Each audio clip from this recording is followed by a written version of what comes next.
Les patients graves ont été soit directement transférés d'autres hôpitaux parce qu'ils sont devenus en détresse, soit ils sont partis ici à partir des urgences. Donc quand un patient arrive aux urgences, il peut présenter des difficultés respiratoires, des problèmes de santé graves, un coma, une détresse circulatoire. Donc le rôle du médecin des urgences, c'est de faire un triage.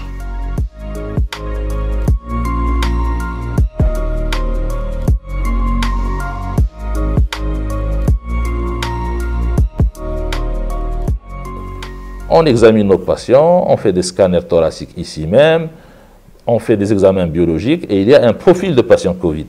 Donc s'il y a des images scanographiques, s'il y a des perturbations biologiques en faveur du Covid, on fait le test et s'il est positif, il sera transféré en réanimation qui est dédiée au Covid.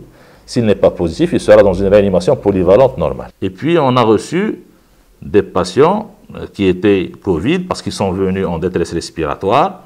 Et on a découvert aussi des pathologies qu'ils cachaient et qui étaient méconnues avant. Donc, les infections Covid ont révélé certaines pathologies qui étaient cachées. Par exemple, des cancers de poumons, des tuberculoses pulmonaires, des choses qu'on n'allait pas découvrir si on n'avait pas proposé des scanners thoraciques, des examens plus poussés.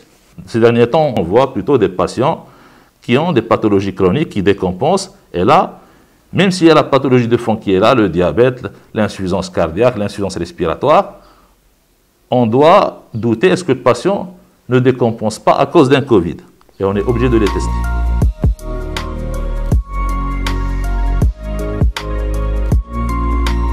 Au début, on essayait de minimiser le gaspillage, parce que tout le monde s'affolait. Les gens circulaient avec 5 ou 7 masques à la fois sur le visage, les infirmières paniquaient, les médecins aussi, et c'est tout à fait naturel. Mais au fil que les jours passaient, les gens s'apaisaient et ici aux urgences, on est obligé de porter un FFP2 parce qu'on est dans une zone à risque.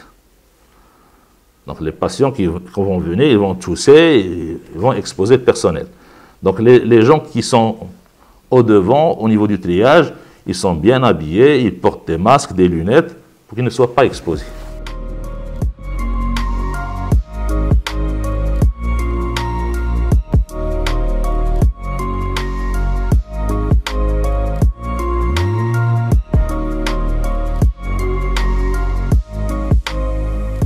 Initialement, le nombre d'appels pour la pathologie générale était faible, mais dès qu'il y a eu la pandémie Covid, on a essayé d'augmenter le nombre de régulateurs au niveau du SAMU.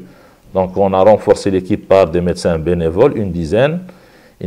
Initialement, on avait une dizaine d'appels par jour et on est passé à jusqu'à 3000 appels jour. Ce n'était pas facile à gérer l'angoisse des gens. Il y a eu même l'intervention de psychiatres qui faisaient un peu de régulation pour calmer la population. Et puis maintenant, les choses commencent à baisser, on est à 500-600 appels par jour. Au bout du fil, il y a toujours un médecin, il pose les bonnes questions et en cas de doute, il envoie le patient vers l'hôpital de desserte pour qu'il soit pris en charge.